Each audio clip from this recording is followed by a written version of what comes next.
Hi, welcome to this session of Inclusion Fusion. We're here to talk today about we know we should, but how to get unstuck in special needs ministry. And with us is Amanda Mooney, who is trained as a special education teacher and who is also the principal of religious education at St. Gabriel Parish here in Northeast Ohio. And we want you to know also that on the Inclusion Fusion website, there are handouts that go along with her presentation. So if you'd like to pause now and download those so that you have something to look at as we go along, you're welcome to do that. So in your title, Amanda, you talk about the description as helping people to get unstuck. Why don't you tell us a little bit about that, how to get unstuck? Yes, well, I have often found that as you are working with ministries and volunteers, that everything seems to be going along really well until something happens, and then it's just not anymore. I remember an experience when I was a much younger volunteer myself, and I had just finished graduate school in special education. I thought, I know what I'm doing. I know how to teach kids with disabilities. But then moving into that whole church stuff, how do you actually teach church stuff to kids with special needs? So I went to this conference that I was so excited about, thinking I'm going to learn some great techniques. And the presenter did a great job of making me feel motivated and excited that I should be doing it, and that it was a worthwhile way to spend my time, and that God was just smiling down on all of my efforts. And I left there feeling really good about that and so excited. And then I realized I still didn't know what to do. I didn't know how to actually fill that hour of time, and that was still scary. And so I felt very stuck and not sure, okay, what do I do with these kids sitting in front of me? How do I keep their little bodies moving while trying to talk about something so abstract? What do I do with these textbooks that I've been given that I'm told I have to use? How do I make that real for these kids? So that was a place where I thought, what do we actually do? I'm an action person, and I needed some real live things to know what to do. So now that I'm on the other side of it a little bit, and part of my job is finding the volunteers and working with them, I don't want anybody else to feel stuck too. So our job then is to go that next step of getting unstuck. In ministry, now I have to go back a little bit, I apologize. They continue, when you have a volunteer, they might start out really excited because they don't feel stuck yet. And they might stick around for a while, but then sometimes they leave when they do reach that point where it goes from being fun to feeling like this became something much more and bigger than I ever understood what to do. So we want to keep our volunteers happy. We all know that happy volunteers stick around, and then they learn from their own experiences. They become stronger in their own faith, and then they make for happy families. And then happy kids and happy families are people who come back to our church and to our programs, and that's what we want. Often I know at our church, a lot of times in our Sunday school programs or our religious ed programs, their time with us is their only time, maybe their time that they're involved in the church at all. So it's really important that we make that time with us special and that they feel welcome, so that then they will expand and become more involved. So when we keep our volunteers happy, the children leave feeling happy, which makes the parents very happy, and then they're going to come back.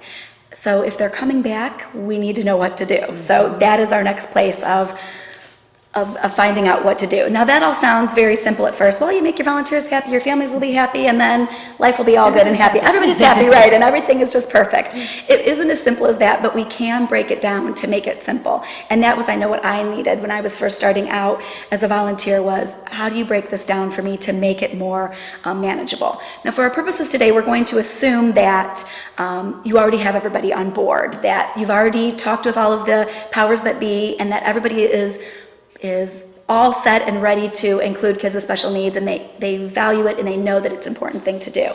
If after this session you find that that's something that you still need help with, there are lots of great sessions with Inclusion Fusion, and even just through contacting Key Ministry to get that kind of help if you're still looking at making sure that you're getting everybody on board.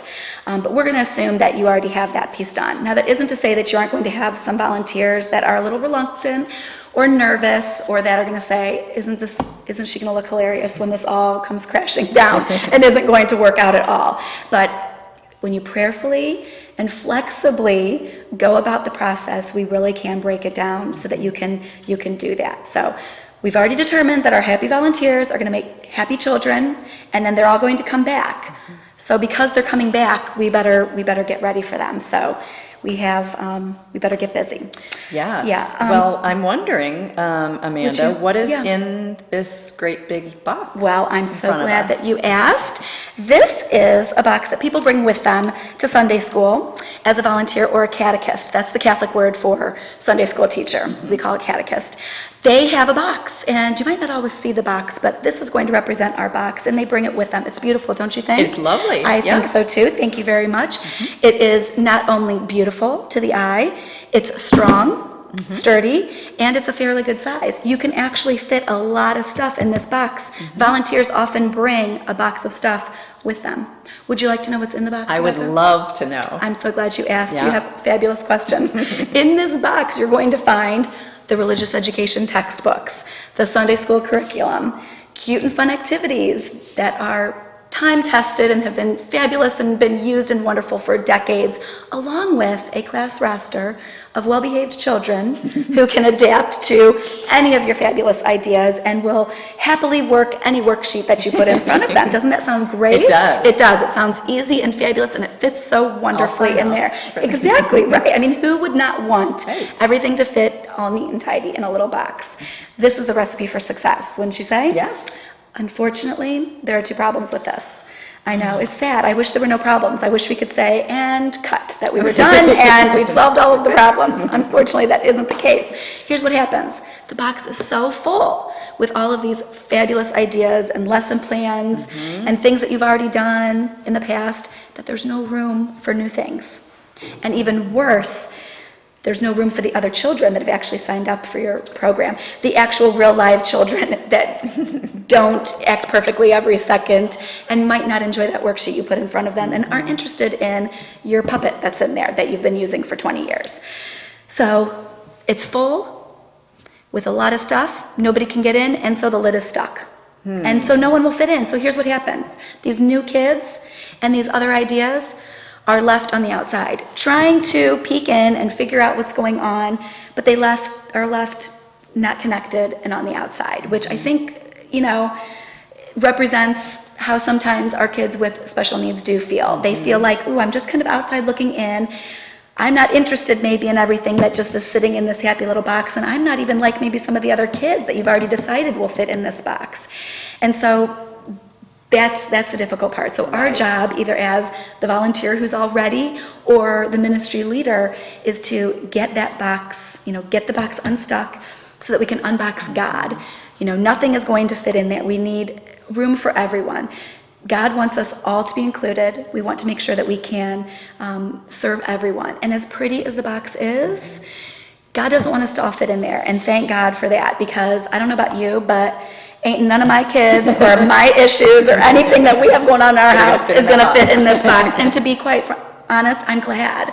I don't want to have to try to cram my kids into this box, or I don't want them to have to feel like they have to get themselves crammed in there. Now, the problem with that is once you take the lid off, you're never going to get it back on. It's never going to go back on. And I know for some people, that's tough. We want things to feel very neat and tidy. And as an educator myself, I know that is a common characteristic of educators, of teachers. We want our bulletin boards to look lovely, and we want our lesson plans to be neat and tidy.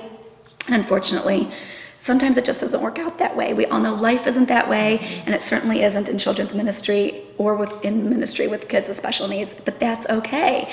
When you decide to let go of the lid, unstick it, and work outside of the box and unbox God and come up with new ideas, everyone's going to be happier. And again, as we said, we want our volunteers to be happy. Happy volunteers equal happy families. And instead, we might just have to drag a big bag behind us instead with all of our things. But our happy volunteers will gladly pull that along and help us carry those things, because it will work for them, and everyone will do well. So, are we ready to unbox God? I think so. Okay, so we are going to get started by addressing 3 questions.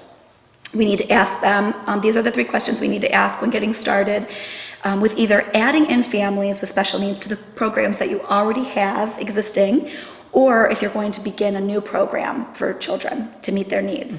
We're going to go through each one now. Again, this is where your packet would come in handy, that you're going to be able to have had those downloaded for you. So here are the 3 questions. Who are the families that need assistance, and where do we find them? How do we find them? What do we do with that information once we have it?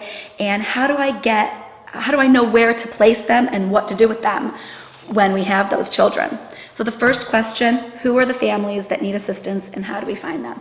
Now, for some, that might not be an issue. You might already know, and that's why you're here, because you have these children that are identified with special needs, or you've had families come to you and say, we need some help. Exactly, I need some help. We don't know what to do. And you're going to work within the programs that you already have existing, and that's great. Others of you might feel called that you know that need is out there, and you know those families exist, because you might know them in other circles of your world, but they aren't coming to church. They aren't being a part of things because of those barriers. So whichever way you are doing it, we're going to be able to help prepare you. Now, my church is very, it's a large church in Northeast Ohio, and to be honest, I was nervous to start out. I was afraid to ask. It was kind of like, be careful what you ask for. My first fear was, what if now I've pumped everybody up and gotten them so excited to help these families, and we ask and nobody comes forward? I'm going to feel pretty bad about that. But scarier was the thought that, what if I ask? We get so much response, and then I don't know what to do. So again, that was making me feel stuck. So I knew I needed to break it down. So that's what we're going to do now, is we're going to unstick ourselves so that we don't feel overwhelmed.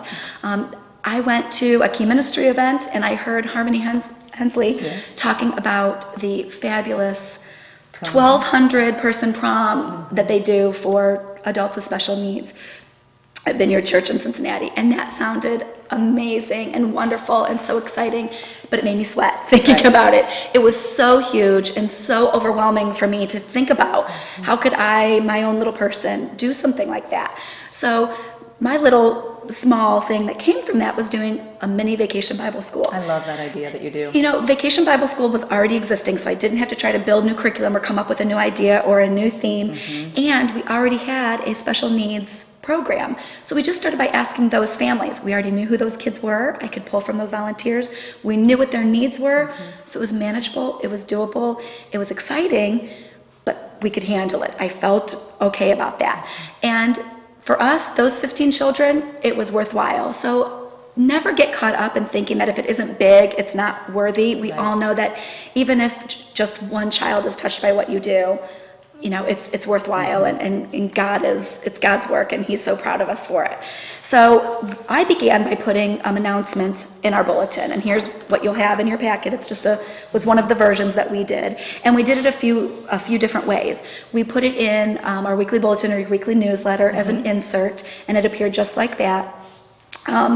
We also you could even just send out a questionnaire to families who are currently enrolled. So if you're nervous about kind of putting it out there on a large scale, just talk to the families that you already have enrolled in your programs and ask, is there something more we could be doing to help you? We also put this in a letter, a mailer, to our families who are already registered in our program, who were receiving that mailer with information about orientation. So they were already going to receive that packet, and so this was some additional information. And my contact information was on there so they could look it over, and if they felt that it was something that they wanted to talk about, they could do that. The last thing that we did was we put it as an email, and as contact, and it went out to all of the families of our church that had children between the ages of 3 and 18. So these were either families that were currently enrolled in programs or were eligible to be enrolled but weren't participating for whatever reason. And we got the best response from that, because that was something that they could just click on. If you have additional questions or you have information you'd like to share, click here, and it went directly to me. Within the first 24 hours of that, we got 7 emails back, which 7 might not seem like a lot, but it was so fast, and they were instantly saying, thank you for asking. We were looking, we were wondering, we didn't know what to do. We heard from a family who said, my child with Asperger's hasn't participated in any programs in over 2 years because it was too difficult. We knew we needed to do something, but we didn't know what. So our parents get stuck too. You know, that's the other thing to remember. We feel stuck of how to help, and they feel stuck too. So we can work together, you know, to deal with that. That's a great point. We had people just wanting to tell us things like, my child's on medication and it's going to be wearing off by 7 o'clock at night, and I'm not sure how they're going to do, with your program in the evening? Can you tell me maybe about some options, or would I be able to have them leave early? Those kinds of things. We had families say, will you just contact me? I wanted to talk in person. And some of them really weren't things that we necessarily even needed to do anything about. They just wanted to share a piece of their story, of their family story. And to be heard, I'm sure. Absolutely. And you could just hear in their voices the relaxation of just feeling like they were heard. And that you cared enough to ask. Absolutely. And that we could then, if it was just, we'll pray for you, let's touch base again. As you said, just asking was huge, and we're beginning to create that culture of caring, which was really big. So again, don't get caught up in feeling like you have to do some huge big thing. Your first step might be just asking. And if a few families hear you ask and they know that you care, and then you do something with that information, that will spread. They'll tell others, oh, well, just call that church. They'll take care of you. They'll help you out. So we put that in our mailers. Then another thing that we did was, again, for our families that were already registered, in their packet that they received, where they fill out, consent forms and that kind of thing, they received an information form. And this is something that a lot of churches already do, that, tell us about your child. Right. Do you have any allergies? Are there any medications? Very necessary, but just normal things that families are used to filling out. But what we added to that was, tell us about possibly their educational needs. We put a little checklist there with some common disabilities: ADHD, autism, Asperger's, anxiety, anything like that they wanted to, just tell us and let us know. Then we left it open. Other family issues or concerns? Is there anything else that you want to tell us that you think would be helpful for us to know to help your child?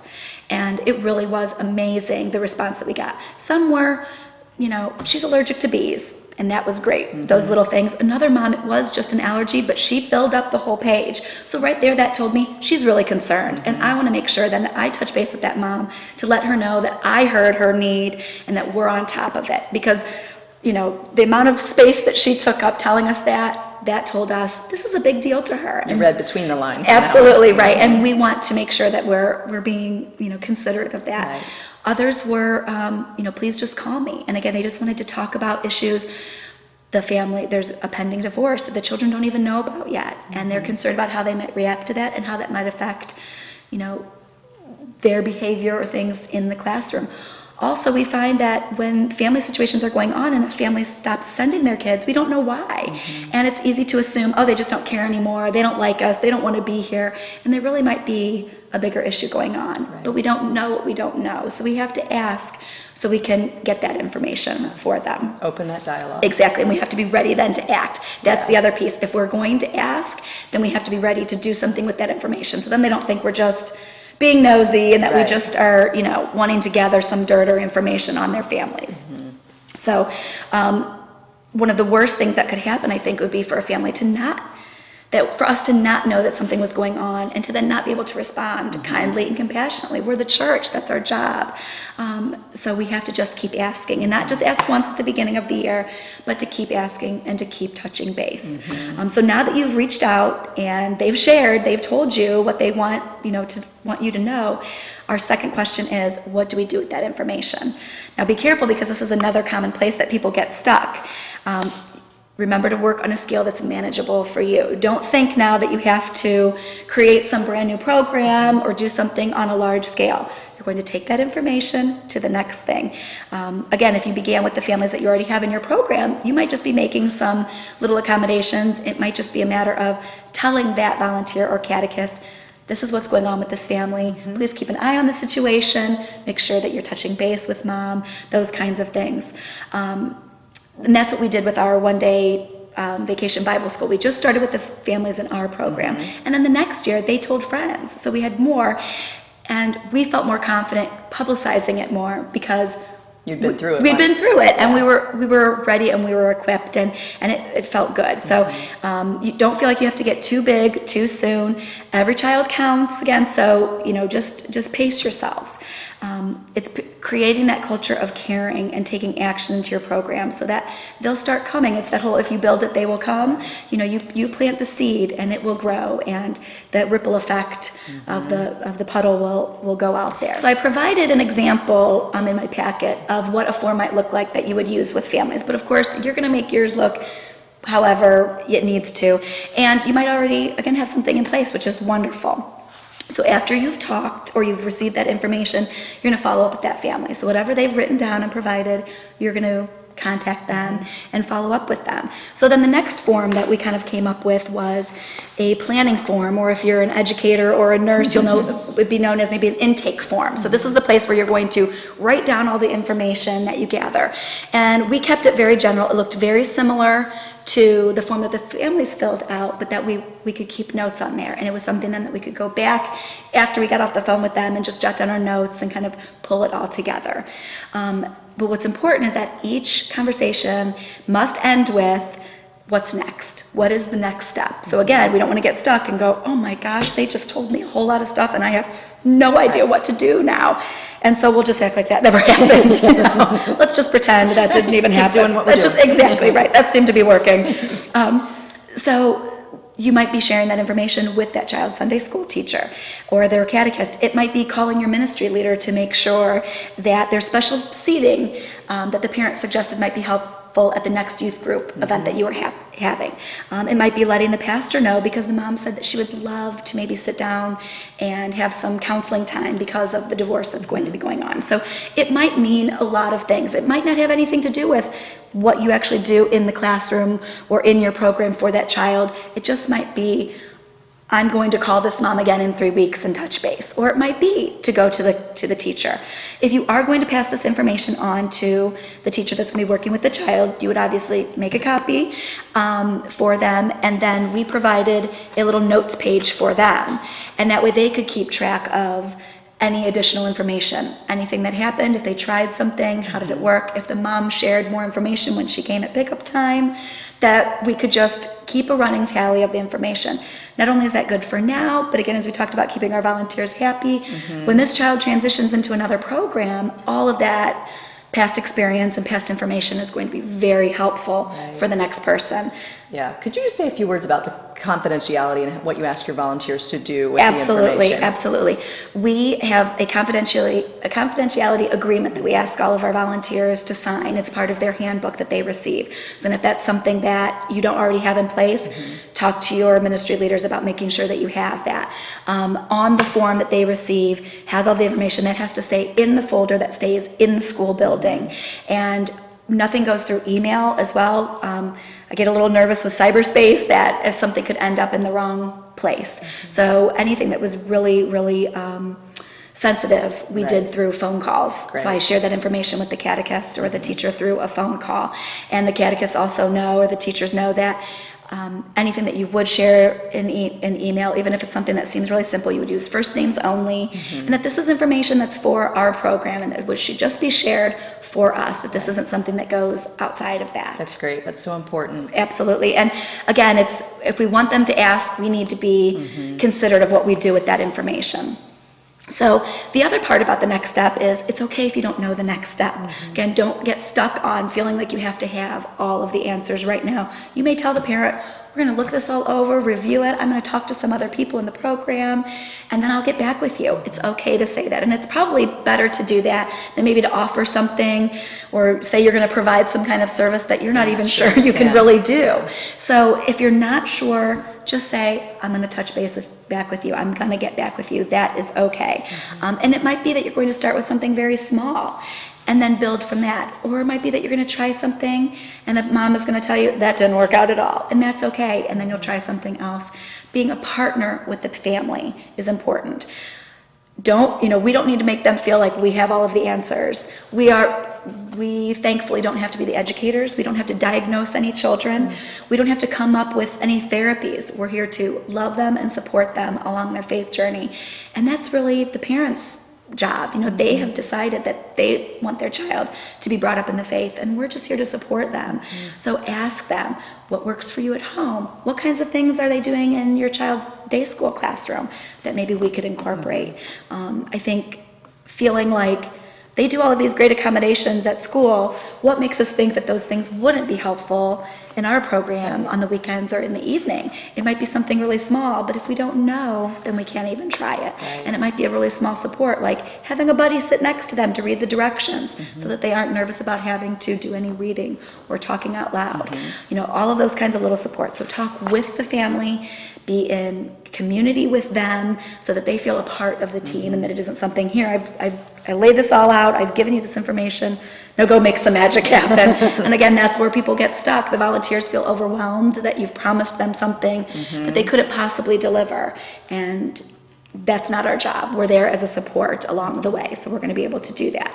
All right, so next on your to-do list is to communicate that to the volunteers, which we've done. We've talked about that, and we talked about the confidentiality. And again, we're going to continue to circle back with the families as often as necessary. Even if it's just at the end of every class, the teacher just makes sure everything is okay, and then you continue to ask the family, is there anything else we need to know? Is there anything going on that maybe would be helpful for us to know? Keeping those lines of communication open. Right. They might feel overwhelmed or afraid, and they might feel like they don't have the right kind of training to do this. They might feel, well, how is this fair? That now you're asking me to do all of these extra things and all of these bells and whistles for this one child and not for anybody else.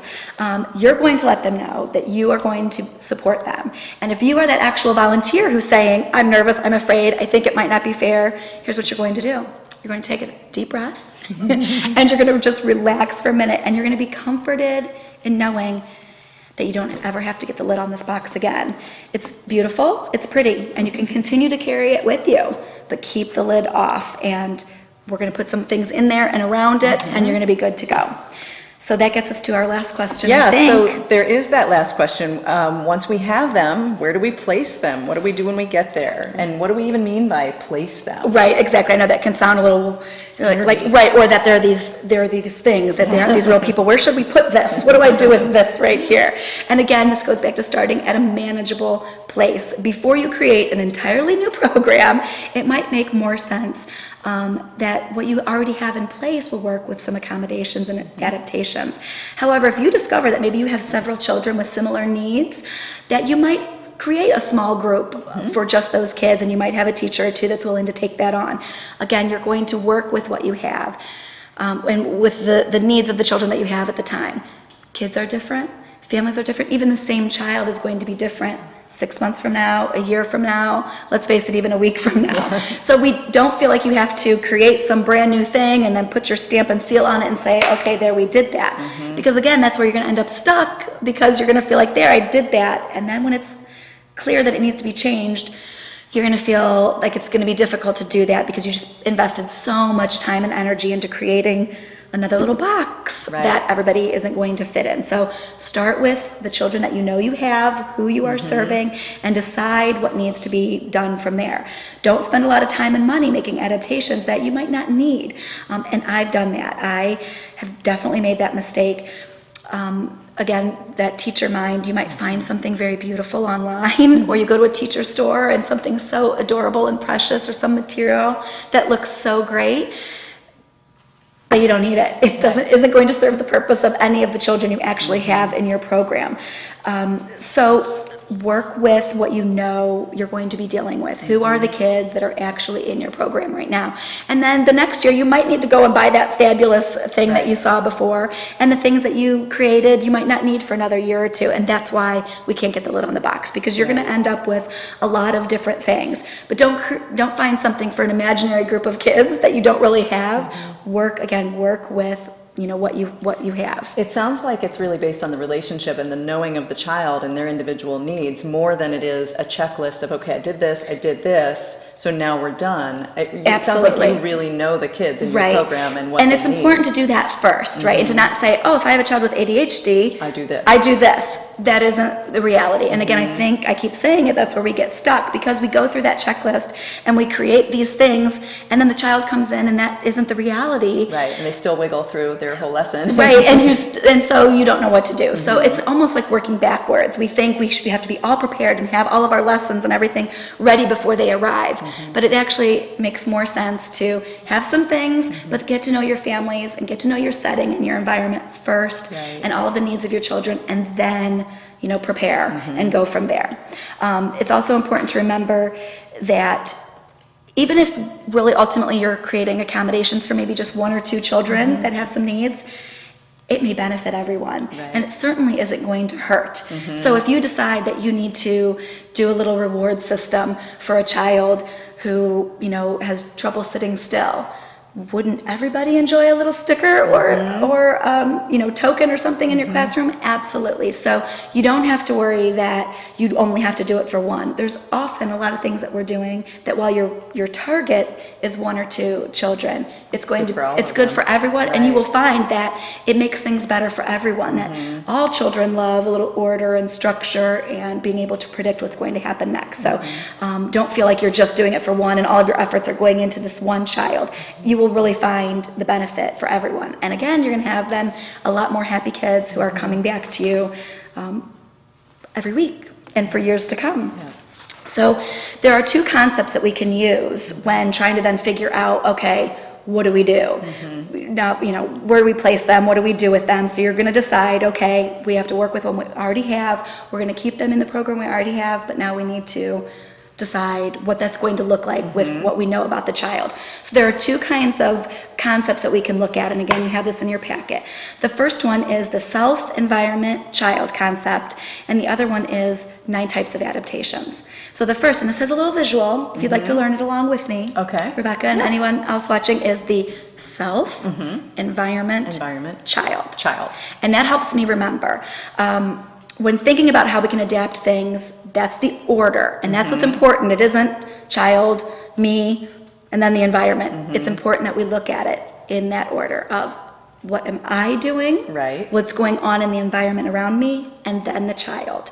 So we want to do it in that order. So we want to think about what's my attitude? What could I do differently? Do I need to change my tone of voice? Am I too loud? Am I talking too fast? Am I using sarcasm that they may not understand? Am I giving too wordy of directions? Am I too vague? Am I not following through on the consequences I'm setting? Have I not been clear about what our rules are? All of those things are us. And honestly, we don't always want to think that it's me. It's certainly something that the child is doing, or that the walls are too bright in the classroom. But often we can fix the problem when we just do some self-reflection and think about what we're doing. And it helps to have an honest friend or an honest coordinator that would be willing to come in and observe and take a look at things and to offer you some real honest feedback of, you know what, Amanda, you talk too fast and your voice is too high-pitched, and I could see how that would maybe be upsetting or frustrating for some of the kids in your classroom. So you need to first look at that. And again, this is in your packet, some other ideas to think about. So after you've looked at yourself, the next part is the environment. This is looking at the classroom. Does it foster a calm environment or atmosphere? Are there visual reminders or pictures of things for the child? Are there expectations posted for them so they know what to expect? Is there soft music playing in the background, if that would be helpful? Think about what the environment actually says, and then what that says to the children, and then what their behavior is as a result. Unfortunately, I know in our program, we don't have a lot of control over our environment. We're using the classrooms that are for the day school. So we're coming into these already established second grade classrooms with bulletin boards and 30 desks and all kinds of really fabulous distractions, though, quite frankly. And you might not have a lot of control over that. So you need to think about what things you can bring in. Again, no more box. You might be dragging some things behind you, but you might create a prayer table space. And here I brought my little candle and making a little cloth on one of the desks. There's lots of things you can do. Is it a real candle, Amanda, that children can set themselves on fire with? I'm glad you asked, Rebecca. Actually, no. It's one of those fabulous little tea light, little votive. This one has been burning out, but and you put it in there, and it actually is real glass, though, because we're okay with that. And so again, we just, on a regular desk that's already in the classroom, you can create something beautiful and special, which is creating that environment that you want, which is, this is a calm, safe place to be. You can hole yourself up into one small corner so that you don't have the whole option of the large classroom. Ask for a partition so that you could maybe block off the teacher's messy desk or a bulletin board that's extra distracting. So look at your environment and then communicate with the people that are in charge of that so that they can help you determine what may need to be done with that. All right, so we've looked at our self, we've looked at the environment, and now we're going to look at the child. And that's the last part, is to evaluate the child. Because we're just supposed to love on them. They are who they are. And thankfully, our job is to not try, as I said before, not to try to change them or diagnose them or do some kind of intensive therapy with them. We're going to accept them as they are, but there might be something really specific that's happening with them that we need to address. And it might be because of the environment or something that we're doing, but if we look at what's happening with them. So we're going to, of course, pray for them. We're going to pray with them. We're going to laugh. Sometimes we're going to need to cry it out and just work it all out. But it also might be we need some actual tangible things for this particular child to help them get through a session. And not just get through it, but make it a joyful, fun. And to really thrive. Absolutely. So does that take us to the 9 types of adaptations? Yes, absolutely. So we've come to the part where we've looked at ourselves, we've made some changes there, we've looked at our environment, we may have had to tweak some things there. Now the child really needs us, and we're going to have to do some real live stuff, and that's the 9 types of adaptations. Again, for me, I needed a checklist. I was only going to get unstuck if I knew, okay, what can I actually do? I needed some things to actually do. So these 9 types of adaptations, and again, you have this in your packet, are things to think about. Now, I would never even consider that you would have to, I have a child who has Asperger's syndrome, and so I have to change 9 things that I'm going to do. You might only need to change 1 or 2. And it might always be the same thing. After you get to know the child, you might know, I always am going to have to give them extra time to work on an activity because they're going to get so involved and excited in it that they're just not going to want to stop right away. Or it might be, depending on what the activity is, you're going to have to make changes. So if you keep this little handy guide with you, you can kind of look through and say, here's my activity, here's what we're planning on doing today. How will Johnny need to see that? Will he need more time for the activity? Will he need me to change it in some way? So we have all of our things in here, all of we're taking them out of the box. And again, you might not get to all of them, but I did want to highlight some of them, which is the size. And this isn't necessarily changing the size of the material. Maybe it is enlarging it if somebody needed something like that visually, but maybe it's, instead of learning the entire Bible verse, they're just going to learn 1 line of it. Instead of concentrating on the entire Christmas narrative of the 3 wise men and everyone, they're just going to talk about or learn about a few of the main characters and just the baby Jesus and Mary and Joseph, whatever it might be. So you might just change the amount that you're giving that child. And again, it might also be the time. They might need more time to do an activity. And what I find, unfortunately, is sometimes they don't need quite as much time. They're busy and they're moving from one activity to the next. And you think, there's no way I'd get to all 6 of these things, and it's 15 minutes in and you're done. So drag that bag behind you with lots of different options. The other thing that is a common adaptation would be level of support. It might be having an extra person in there. It might be a peer buddy that they would have just nearby in case they needed some help, or it might be another catechist or volunteer that you would have sitting in proximity of that child. Again, you're going to know that because you're going to know your families first before you say, oh my gosh, I'm going to need 3 extra people in my classroom, and now you're stuck again. You're going to find out who those kids are first, and then you're going to base how you're going to need to change those things afterwards. Another place, my favorite thing to adapt, or my favorite adaptation, is the input, which is how am I going to deliver my message? How will they receive it? How is it going to get into them? And I love this because I love stuff, and I love having all of my props and fabulous things. And again, this is all about unboxing God. Maybe they're going to need to paint a picture of their favorite Bible story character, or what their favorite stained glass window in the church that they had just come back from visiting. Maybe they're going to make up skits.